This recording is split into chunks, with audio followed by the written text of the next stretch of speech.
Meerut police ने मेरठ के बनकरपाड़ा इलाके में स्पा मसाज यार्ड में देह व्यापार चलाने वाले 2 लोगों को गिरफ्तार किया है और 2 लोगों की तलाश जारी है। अनैतिक मानव तस्करी भयंद्र शाखा पुलिस इंस्पेक्टर समीर अहिर राव को रेस्क्यू फाउंडेशन के अधिकारियों से सूचना मिली कि बनकरपाड़ा में सी मैजिक ऑर्केस्ट्रा बार के पास स्टेटस स्पा में मसाज यार्ड में देह व्यापार का धंधा चलाया जा रहा है। अहिर राव ने उमेश पाटिल, विजय नीलंगे, केशव शिंदे, अश्विनी भिलारे, सम्राट गावड़े, सोनाली मोरे इन सभी के साथ एक दस्ता तैयार किया और जाल बिछाया और बोगस ग्राहक बनाकर स्पा भेजा गया। जैसे ही इस बात की पुष्टि हुई कि युवती को 7,000 रुपए में देह व्यापार के धंधे में सप्लाई किया जा रहा है, पुलिस टीम ने छापेमारी की। इस दौरान स्पा के मैनेजर प्रदीप राजौरिया व कर्मचारी छोटू कुमार उर्फ लोकेश यादव दोनों को गिरफ्तार कर लिया गया है। 19 मार्च को काश्मीरा थाने में मामला दर्ज कर पुलिस आरोपित चालक शीतल कोहली व मालिक दिनेश अमीन की तलाश कर रही है। इसके साथ में पीड़ित 3 युवतियों को छुड़ाया गया है और 70,000 रुपए का सामान भी जब्त किया है। मीरा भाईंदर में सीमेंट कंक्रीट के जंगल में पानी की निकासी के लिए जगह नहीं होने के कारण बारिश का पानी नदियों और नालों के रास्ते समुद्र में बह रहा है। इसलिए शहर में बड़े परिवार प्यास से जी रहे हैं। उनकी प्यास बुझाने के लिए केंद्र और राज्य सरकारों ने वाटर हार्वेस्टिंग यानी वर्षा जल संचयन को कानूनन अनिवार्य कर दिया है, जिनके अनुसार रेल जल संचयन पूर्ण होने पर ही जल आपूर्ति विभाग द्वारा निर्गत अनापत्ति प्रमाण पत्र पर अधिभोग प्रमाण पत्र देना अनिवार्य है। लेकिन तरह तरह के कारण बताकर इस नियम को दरकिनार किया जा रहा है। नगर पालिका में प्रशासन, विकासकर्ता, राजनेता और फिर नगर सेवक एक साथ आकर नीतियों को टोकरी में डाल रहे हैं। मीरा भाईंदर के पानी के लिए प्यास निरंतर बनी रहती है। एक तर्कहीन कारण दिया जाता है कि वर्षा जल संचयन में अच्छा पानी नहीं आता है। विशेषज्ञों का कहना है कि अगर डेवलपर्स जल संशोधन प्रणाली स्थापित करते हैं तो कोई समस्या नहीं होगी। यदि 2-3 वर्षों में वर्षा जल संचयन किया जाता है तो भूमिगत जल स्तर में सुधार होता है और अच्छा पानी प्राप्त होता है। जल आपूर्ति विभाग को तब तक मना नहीं करना चाहिए जब तक वर्षा जल संचयन परियोजना शुरू नहीं की जाती। अनापत्ति दाखिल करने के बाद ही कब्जा दाखिल करना अनिवार्य है।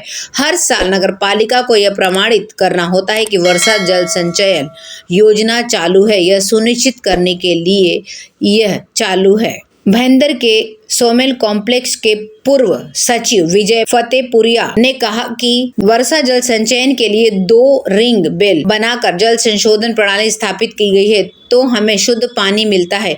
हमारी सोसाइटी कई साल पहले टैंकर मुक्त हो चुकी है। यदि इस परियोजना को प्रभावी ढंग से लागू किया जाता है तो शहर को पानी की कमी से मुक्ति मिलेगी और पीने के पानी की बचत होगी। जल आपूर्ति विभाग ने 2016, 2017 से 2022, 2023 तक 7 वर्षों के दौरान वर्षा जल संचयन प्रणाली स्थापित करने के लिए विकासकर्ताओं को 318 आपत्ति प्रमाण पत्र जारी किए हैं। जल आपूर्ति विभाग से प्रमाण पत्र प्राप्त करना आवश्यक है, जिसमें यह प्रमाणित हो कि वर्षा जल संचयन हर साल हो रहा है। सिर्फ कागज पर नियम है। भूमि के लिए रिंगवेल शोधन प्रणाली, टैंक, छत पर पानी उठाने के लिए पंप, अलग टैंक और प्रत्येक फ्लैट के लिए अलग अलग आपूर्ति चैनल की आवश्यकता होती है। विकासकर्ता केवल नीचे गड्ढा खोदकर टंकी के नाम पर पंप लगाकर अनापत्ति प्रमाण पत्र प्राप्त कर रहे हैं।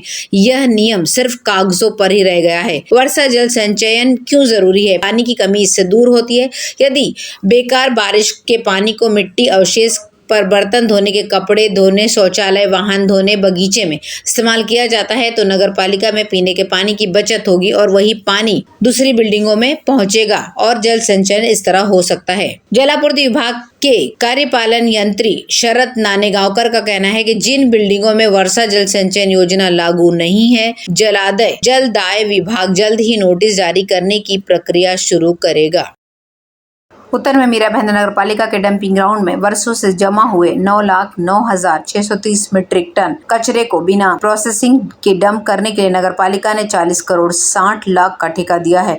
इसलिए उम्मीद की जा रही है कि विवादास्पद कचरे के पहाड़ को जलाने की लगातार हो रही अग्नि परीक्षा से लोगों को मुक्ति मिल जाएगी। मीरा भाईंदर नगर पालिका के जनसंपर्क अधिकारी राज घरात ने जानकारी देते बताया कि आयुक्त दिलीप ढोले ने पहल करते हुए उत्तन डंपिंग में कई वर्षों से जमा कचरे के निस्तारण के लिए टेंडर की घोषणा की थी। कचरे के ढेर में लगातार आग लगने से क्षेत्र खतरनाक धुएं से प्रदूषित हो रहा है। इसके अलावा लीच के कारण कृषि बंजर हो रही है। स्थानीय लोगों ने शिकायत, विरोध और चेतावनी, हरित मध्यस्थता और अदालती याचिकाएं दायर करके इस डंपिंग का विरोध किया है। डंपिंग पर बचे ठोस कचरे का माप कॉलेज ऑफ इंजीनियरिंग पुणे द्वारा प्रमाणित किया गया था। 10 अगस्त 2022 के पत्र के अनुसार राज्य सरकार ने संचित 9,09,630 मीट्रिक टन कचरे पर बायो माइनिंग करने के लिए 40 करोड़ 66 लाख रुपए के व्यय की मंजूरी दी थी। EB enviro biotech private limited इस ठेकेदार कंपनी को वर्क ऑर्डर दे दिया गया है। बायो माइनिंग का काम शुरू किया गया है। हालांकि